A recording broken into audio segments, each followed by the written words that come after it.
Hello everybody, this is Brian O'Haron. Program Getting Things Done. You know me, I'm the guy that talks about money. Not many other people do in this town. Most of them talk about conservation, which I also agree with. I'm on the Inland Wetlands Commission, so I believe in conservation.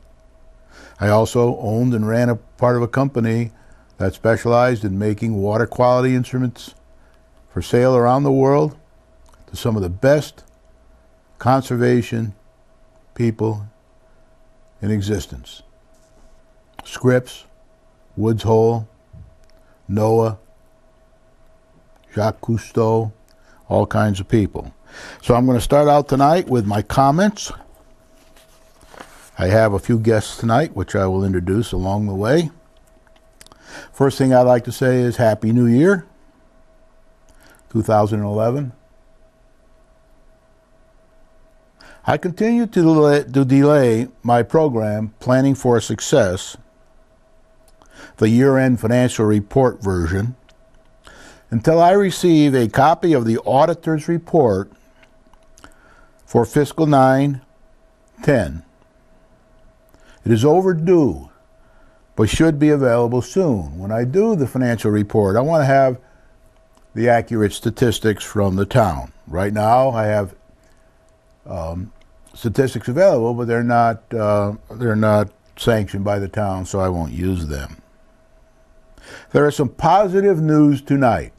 You see right now a picture of the plan of conservation and development. That's like the front page picture.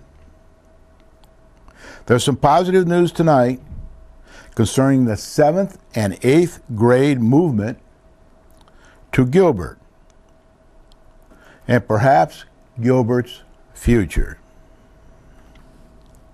There is some positive news tonight concerning the Economic Development Commission, the EDC, and its future. They're chartered to get economic development accomplished in the town of Winchester.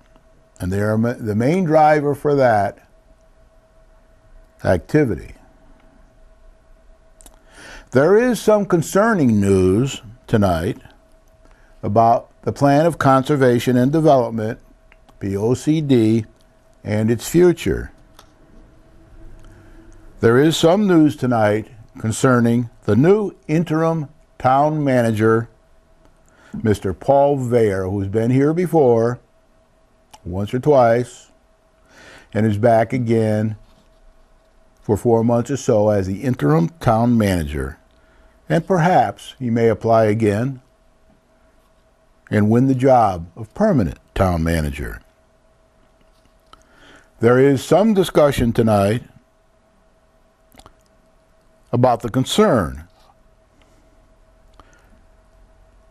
of some people in town that the correct procedures were not followed by the selectmen while currently choosing a new town manager.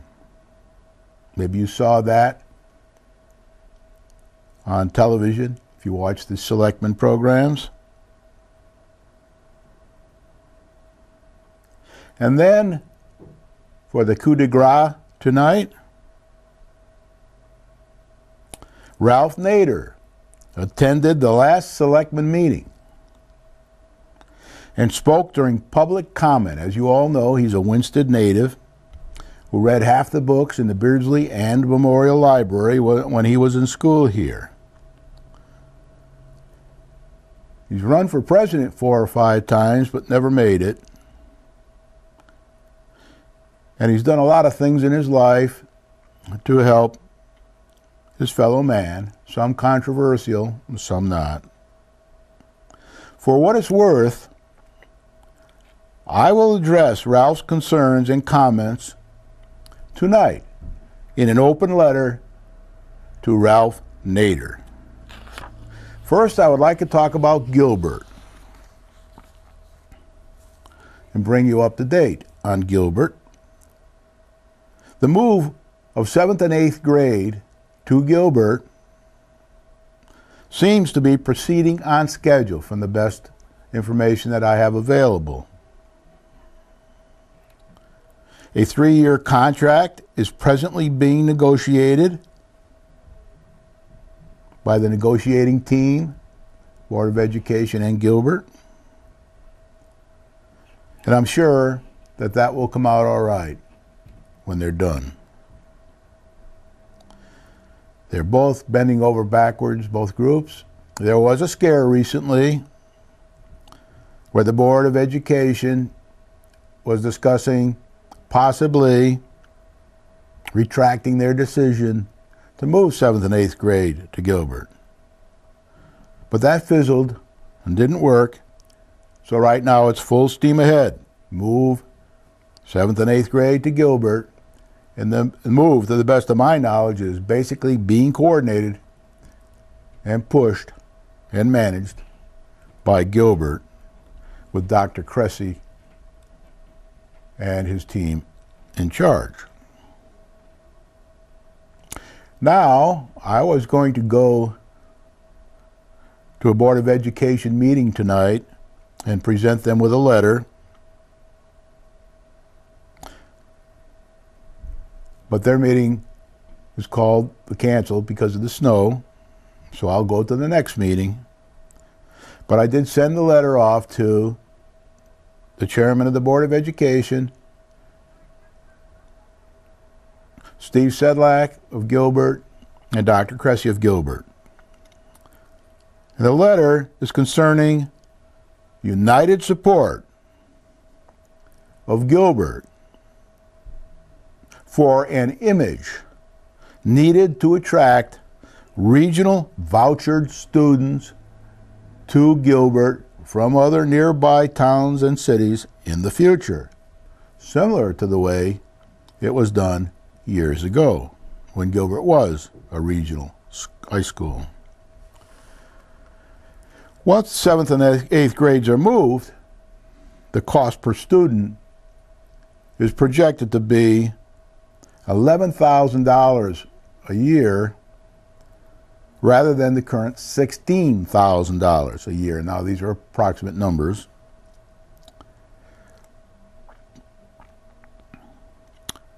In order to move forward and be a regional school, again, if practical and possible, there are some needs. Need for a long-term contract with Gilbert. That's definitely a need. Because if you go to another town and you ask them if they would be interested in sending students to Gilbert, they want to be assured that Gilbert is going to be here for the foreseeable future. And that Gilbert is going to receive positive support from the town and the Board of Education. There can be no doubt about that. If you go to Heartland and you ask them if they would want to reconsider because of the price drop and send some people back here, some children back here, they're going to ask these types of questions. And you can't blame them for that. And there is a need for positive support of Gilbert by the town leaders. Consistency in handling Gilbert and perpetuating a positive image is of paramount importance if we are going to consider regionalization, which I recommend we do to some extent. There is a need for Gilbert to improve its image within and without the community. Right now, there are about 350 students at Gilbert. When we transfer 7th and 8th grades to Gilbert next year, come September, if all goes according to plan, we'll be adding 200 more people, so we'll be up to about 550 or so people, students. Gilbert was originally, back in the regional days, configured to handle 850 students. Now, to be conservative, I would use a number more like 700 students and say, okay, if Gilbert with 7th and 8th grades is going to be 550 students, maybe we can get another 150 or so from surrounding towns and communities to come to our school for high school. We can compete with the other schools in the area, including all the ones that we compete with now. There's also a need, as we all know, for Gilbert to improve its image within and without the community. And I do say, and I say in my letter, I'm just reading you parts of my letter now, but there is a need for Gilbert to improve its image. It has to become a little softer, more communicative, and not be seen as the group or the gang up on the hill. There are partners here. The future of our children depend on them. So let's work together. Let's put the past behind us. We've got through the major hurdle. Unless something unexpected comes up, that 7th and 8th grade will be up there on the hill in September of 2011 for their first year. And of course, we are also considering closing down one of the schools in the K through 8 system here. That work is going on there now to see if it's possible to do that and save some money in the process. Now I want to talk about the Economic Development Commission. These are the people in town that are responsible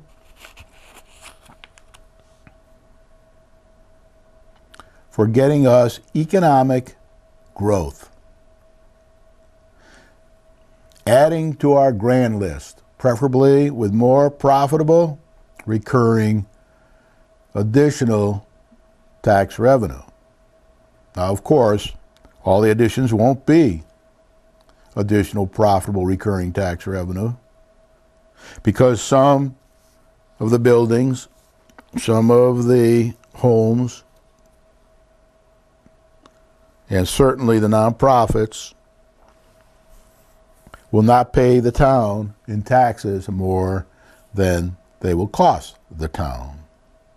There are other advantages to these, of course, to mix up the community, to have plenty of children in the community, to have some of the nonprofit services in the community. But we do need enough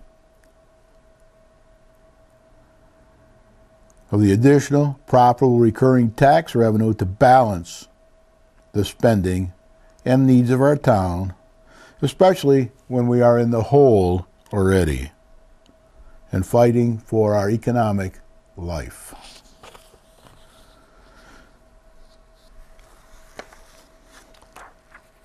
The Economic Development Commission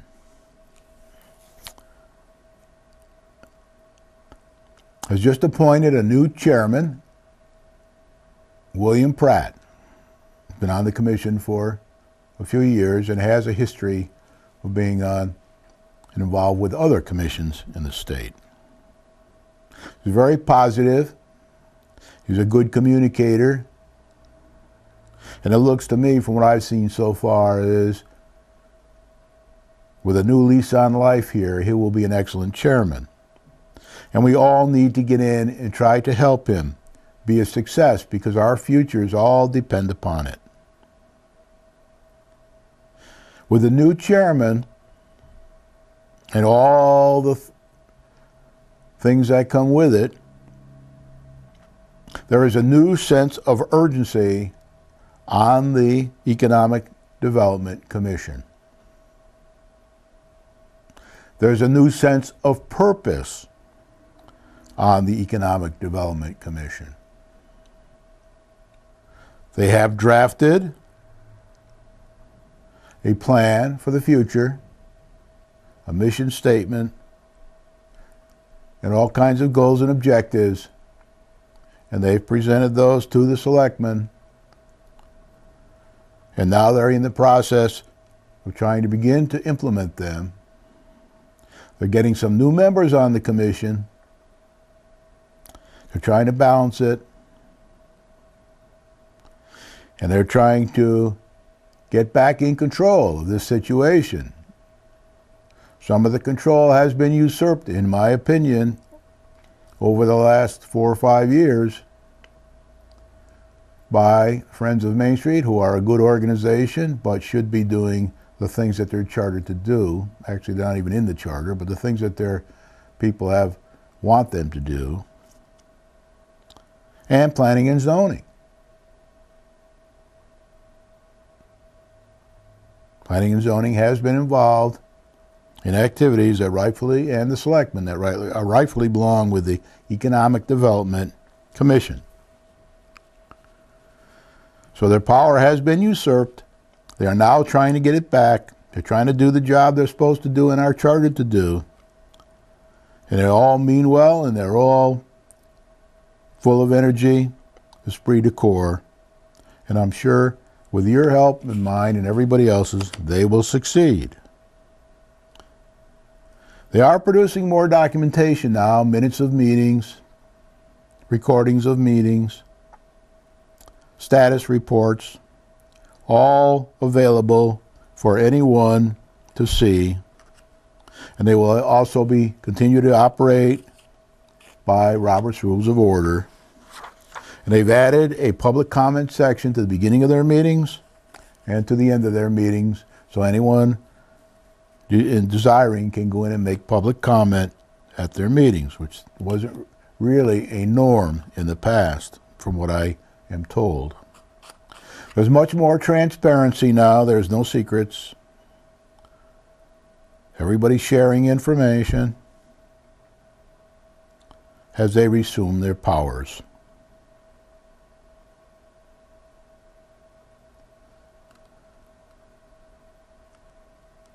That have been uniquely given to them in our charter by our forefathers. There's a new sense of participation. They're having 2 meetings a month instead of 1 because they feel they're behind and they want to catch up and get ahead. So what I say to them, as I've always said to the EDC, sometimes very frustratingly so, is good luck. Let's get back in the driver's seat here for this particular portion of the charter, and let's make things happen, because we certainly need to. Now I want to talk a bit about the plan of conservation and development. You'll see the picture of their front page of their new plan on the screen. They had their open public hearing last night. I went to that. Weren't many people there, maybe 30. They tend to be polarized, the people that go to these meetings. And they tend to be lightly attended, as do most of these types of meetings in the town. Anyway, they had their first meeting last night where they did approve the plan of conservation and development.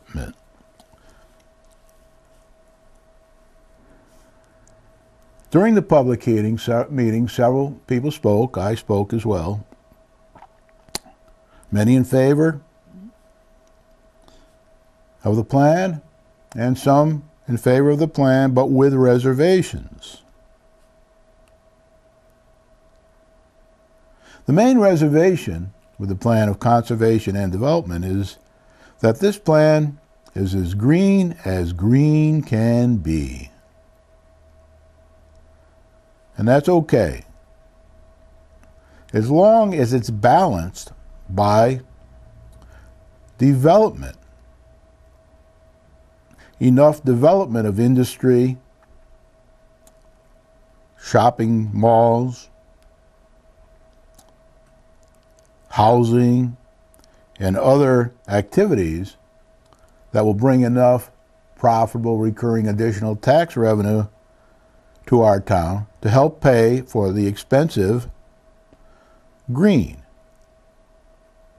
One of the things about green and going green that everybody seems to want to do is that it's expensive. And not everybody can afford to do it. Hence, you won't see too many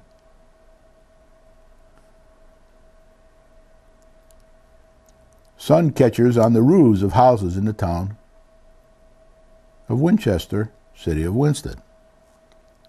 All this stuff is expensive up front. Pays off, perhaps, in the long run. There are things that can be done in the short run that don't cost money, and certainly those should be done. So it's not a question of eliminating conservation. It's just a question of balancing it with enough development to pay for the green needs and other needs, and to pay for the catch-up for all the neglected maintenance and investment that has been done over 50-something years. Now, I always get caught when I say that by somebody who says, but we did a lot of things. And I agree with that. We had bond issues, we did a lot of things, but we didn't do enough. And we are hit hard now with the recession, difficult times. And we weren't prepared for it. So people are closing in all around, tightening their belts, and are very, very conscious of the money that they're spending.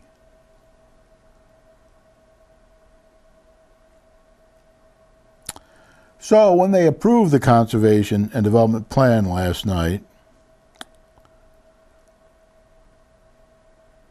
they stressed that it is a growing evolutionary document, which it always should have been and should be. We haven't made an evolutionary change to it in many, many years. So I'll be a believer when I see the first evolutionary change that would include more development, as promised last night by the Commission, and any important department head inputs as they come to them over the next few weeks and months. Is it really a living document? We'll find out. Because I'd like to see a milestone 6 months from now for the first update of the Plan of Conservation and Development, the new one, to be sent to the state of Connecticut. And perhaps another one 6 months later, and another one 6 months later, and then maybe it'll fall into more of a yearly pattern like most other towns and cities that I know of do. Now, there are some politics involved in this. Some people don't want to see much conservation. Some people don't want to see much development. So the people in the center of the normal distribution curve need to stand up and speak, and I'll talk a little bit more about that in my letter, open letter later, to Ralph Nader. Are the selectmen following procedures? We've had a big hoo-ha here, Haji-baji, in the last few weeks about selecting our new town manager. The selectmen assigned a committee of 4 to recruit a new town manager. They went through a process. They came up with a short list of 2. In my opinion, neither spectacular. But I didn't expect to see any spectacular candidates trying to come to Winsted to tackle this bear we have here. One person from Vermont had 2 years experience as a town manager, and there were some concerns about him.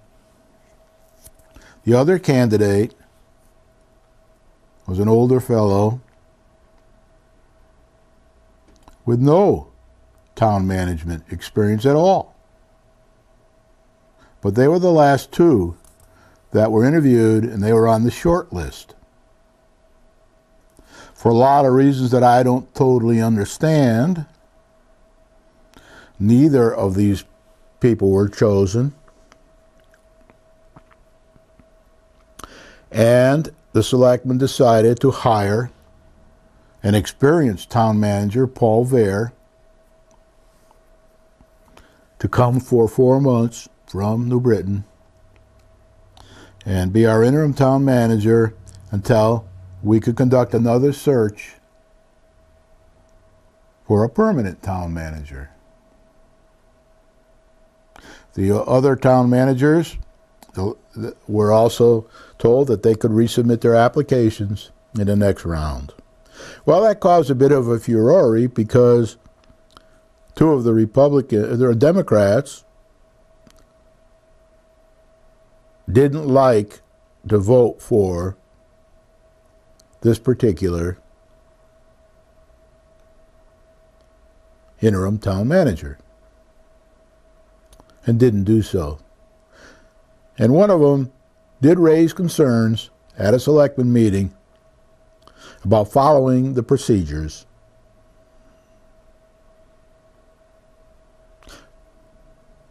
And was of the opinion that the Board of Selectmen should have rubber stamped the recommendations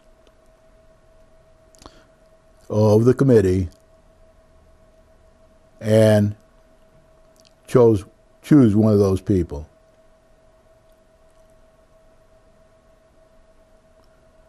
So that caused a bunch of letters to the editor, a lot of questions in town.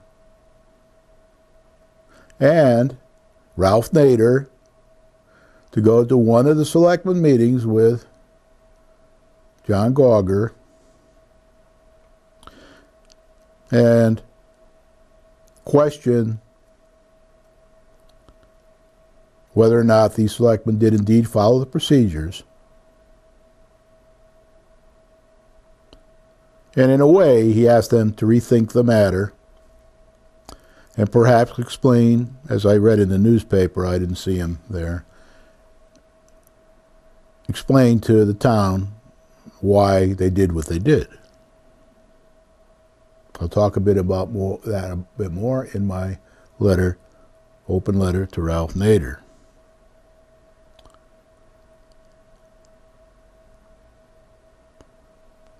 I think the selectmen did follow the procedures. I don't think they should be rubber stamping. If they don't wholeheartedly believe that someone can do the job in this town, they should not select the people that are recommended. Best to go out and try to find someone who is more qualified, which may not happen. They're now out looking for new candidates for the town manager position. They have 4 months to do it. And I don't know what happens if they don't make it in 4 months. But the charter says that's when it has to be done. So with that, I want to talk a bit about the new interim town manager, Paul Vare, who was here years ago in both a permanent and I think an acting position. well known in the town, an attorney by trade, and a New Britain native who didn't really want to reside in Winsted, so he left the job the first times. And now that the charter has been changed to allow him to live elsewhere, he applied for the job, wasn't one of the finalists, but did tell the selectmen, as I understand, that he was willing to come back as an interim town manager if needed.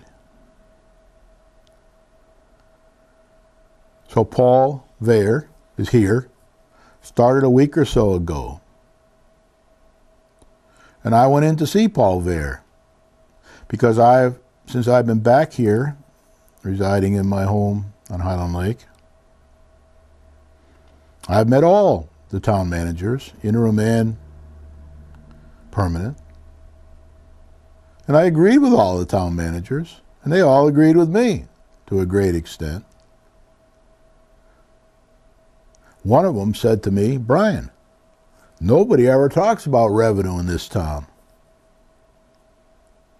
You're one of the few who does." So I've backed all the town managers. I've tried to help them all because heaven knows, if you watch my Superman program, you'll know that this is an impossible job for anyone. An attempt to change the charter a few years ago to a town mayoral form of government failed. Did receive quite a few votes, over 2,000, but it still failed by about 1,000 or more votes. So it's a tough job here. The town manager has about 20-25% of the budget to manage. It's often micromanaged. It's a very difficult job. Every 2 years or so, we get a new town manager. And we have interim town managers on each end to keep us going until we get yet another town manager. So I went in to see him. I was there for about an hour, maybe an hour and 5 minutes. And I found out while I was there that he and I were pretty much in sync. We don't agree on everything. But he believes that development in this town, economic development, should be given an equal priority to conservation. And those are my words, not his. It was very positive. He has a background, from what I gather, in teaching economic development in some school systems. He has a very, very clear understanding of the town of Winsted. He just needs to be brought up to date a bit. Ain't changed that much since he was here last time. He knows what we need. So I think you're going to be very impressed with him because he intends to say things like they are and not like people want to hear them. Again, that's my interpretation of this interim town manager, Paul Vair. So I wish Paul Vair luck. I want to see him succeed. I'm hoping that he will show us that he's so good that we'll want to keep him as a permanent town manager. That may or may not happen. He may not even want to stay as a permanent town manager after being here a few months, like the last town manager did. Sometimes it's easier to think that you can slay a dragon until you get put into the ring with the dragon. Then the perspective is a lot different. So good luck, Paul Vair. I'm sure you can do this town a lot of good if they will listen to you, work with you, support you, give you the air cover that you need, and don't try to micromanage you as they have the town managers in the past. And now I will go to my open letter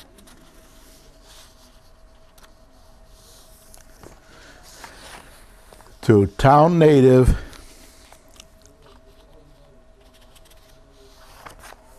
activist presidential campaign 4 times running. Read half the books in the Beardsley Inn Memorial Library when he was young. Was a member of a family in town that is pretty well known. Owns some buildings here which are controversial. His brother Shafiq was very instrumental with a team of other people in getting the community college into town. And the Naders still support that a lot with their time and Shafiq's trust, money from that trust. So this is an open letter to Ralph Nader. Dear Mr. Nader, thank you for returning to your native Winsted to express your concerns about the latest town manager search, a particular candidate that you prefer, and expressing your feelings about participation in town meetings, etc. In some respects, and I'm about your age, you're a little older than I am, but in some respects, I agree with you. In other respects, I do not. Ralph, the town of Winchester, city of Winsted, is running on empty, with no seat belts and no safety bags, and is in danger of financially crashing. I believe that the town manager search was conducted properly. The selectmen must vote their conscience as they did in this case. 2 Democrats and 3 Republicans voted for this interim town manager because they were wary of the other 2 candidates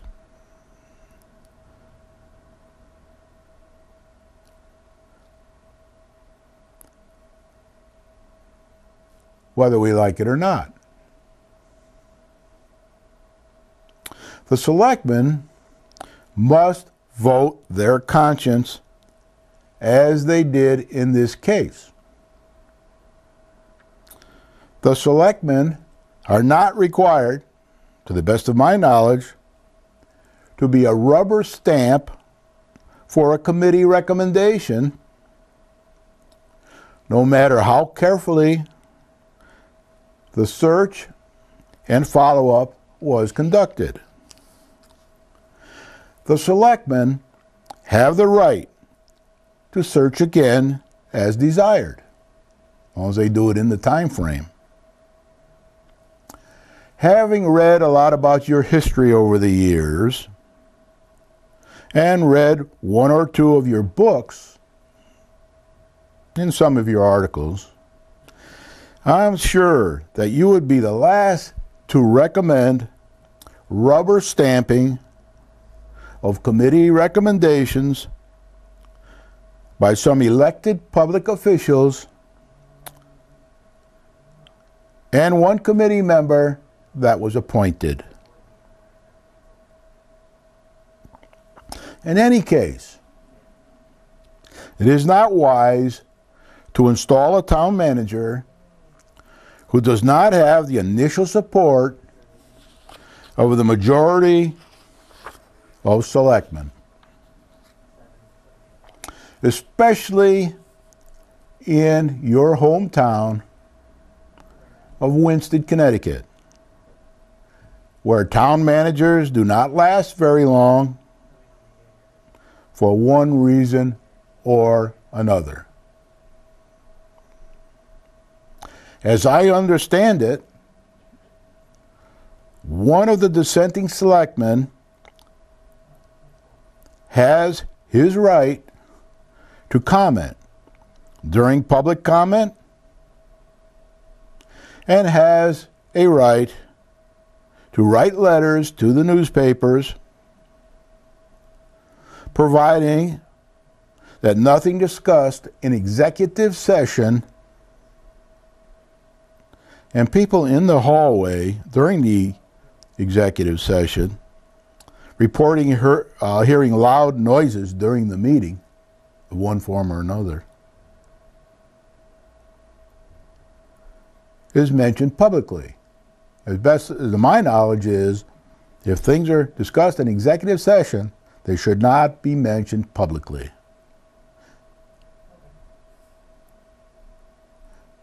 Your request to have the selectmen come forward and explain their reasoning to the citizens, in my view,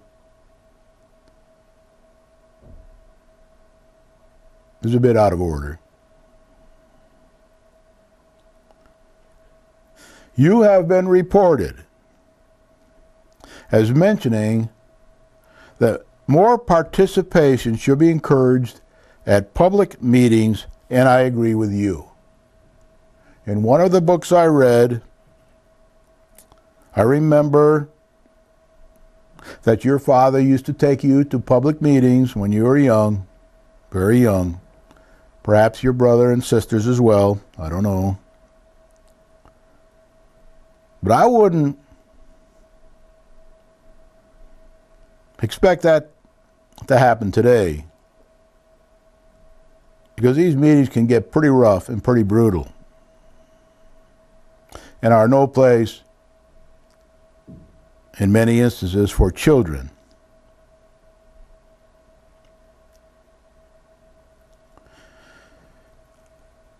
This is a difficult in Winston now because people that do attend meetings and show up and speak their mind, including many of your supporters from time to time, are frequently intimidated, ridiculed, vilified, perhaps slandered, and perhaps, in more cases than not, embarrassed into submission by many of the more forceful and vocal residents, including some of your supporters. This harassment takes its toll on the individuals and their families and relatives.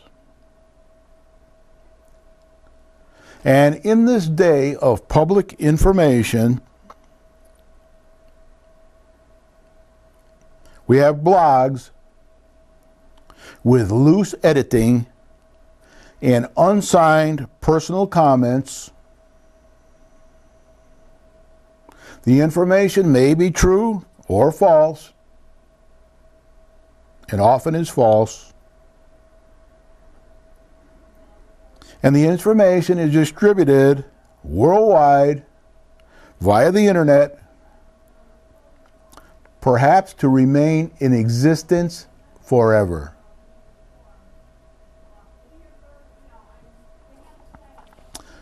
This week, I read a column of yours in the local newspaper concerning the use of one's time.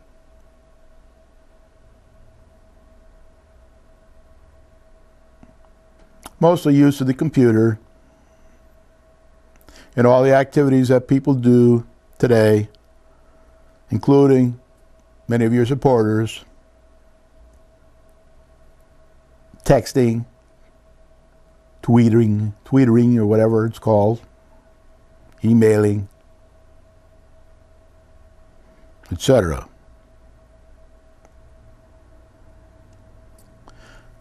Some of your supporters in Winsted, amongst other people in town, are guilty of this. And as a result, make life difficult for others and for the governance of the town. The Republicans and their supporters in the last administration, and I am unaffiliated, like about 50% of the voters in this town, not a Republican, I'm not a Democrat. I try to support people that I think are going to do the best for the town and not the best for their own agenda. So the reporters and their supporters in the last administration were so vilified and publicly harassed during public meetings and in the press that they decided, for one reason or another, not to run for office in the last election. Thankfully, one of them did run again, along with two cohorts, and with the help of an occasional Democratic vote, has proved to be very influential in the responsible decision-making process when it occurs in the present administration. You may not agree with some of these decisions. Your supporters may not agree and certainly don't agree with a lot of these decisions, but they're getting made in a democratic process, and we are proceeding fairly rapidly in the school area, which is 65% of our budget, to make some progress in managing the expenses and the efficiency of the education system. Long way to go, but they're on the right path, in my opinion. Perhaps you should remember, Mr. Nader, the personal harassment that I have read that you went through when you were younger, pressing your concerns with the automobile industry. Like me and a few others,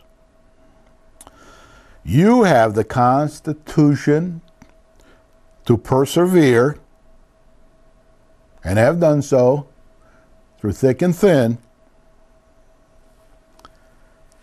as did your businessman father before you, from what I read about in various accounts, including your own. Most Winsted residents do not find the aggravation worth the sacrifice, whether we like it or not. And they and their families have to take the abuse with little alternative. I've heard of cases where children came home on the bus crying because of comments that were made about their mother and father or grandmother and grandfather by school children at school. Many residents choose not to run for public office, attend public meetings, vote, or even let their private feelings be known for many reasons.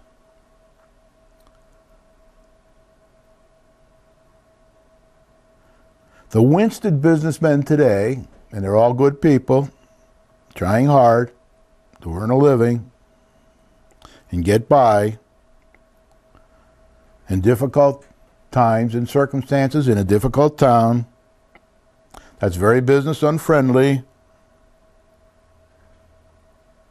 They're not like the businessmen of old, like your father. They can't afford to get publicly involved for fear of the financial consequences on their family and the future education of their children as a result. As you alluded to when you were here a week or so ago, the town of Winsted is now in dire financial shape, heading for a crash. Economic development has been neglected for many years. Perhaps even conservation has been neglected. And the recession has taken its toll on Connecticut and our town and its residents. Money to support the needs of the town has not been forthcoming. We are behind and may not catch up for years to come. Again, some of this, not all, is because of your activist supporters and followers promoting an imbalance with their participation on commissions and boards in the town. The current Planning and Zoning Commission, of which many of your supporters are involved, have recently approved a lopsided plan of conservation and development that admittedly, I was at the meeting last night, admittedly overemphasizes conservation and underemphasizes the development necessary to help pay for the conservation, and neglect over the years. They promised to fix this over time. I hope that that does happen. The Economic Development Commission has had very little input in this plan of conservation and development as a team. Some say they should have come forward. Others say the commission and subcommittee should have gone to them and insisted on their views. The next time that you come to Winsted, you should visit the finance director, Henry Centrella, and the acting town manager, Paul Vare, and the EDC Commission chairman and his team, and ask them to explain the financial situation. That's what I do on a regular basis. Sincerely, Brian O'Haron, 211 West Wakefield Boulevard, Highland Lake, Winsted, Connecticut, 06098. P.S. Also ask about the micromanagement problems in the town that each town manager is frustrated by, even though it's forbidden in the Constitution or the Charter here. P.S.S. Your niece Nadia's son, Tor, is learning the accordion. He lives on the West Coast. Tor spent an hour or so with me a few years ago, along with Nadia and your sister Claire. I taught him, at his request, by ear, to play John Brown's Body on his accordion. He learns quickly. I think this Civil War song my great-grandfather, William R. McGrain, enlisted from Winston into the Civil War underage and is buried in Winston with a bullet, Confederate bullet, in his leg. We have a civil war in Winston.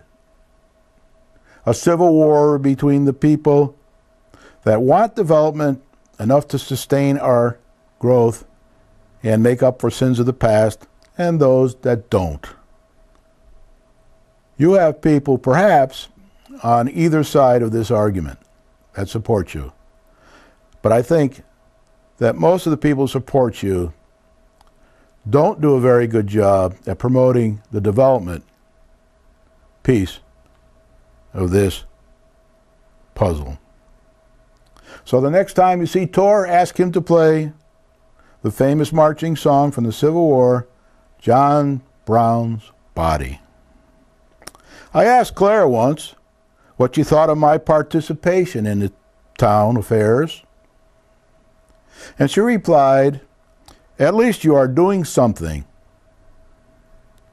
Once a year or two ago, when your sisters Claire and Laura were walking by my property, as Claire often does, and sometimes even you, I told them that the town needed more revenue to support its needs, and they agreed. Shafiq was a big help, and so is his trust at times.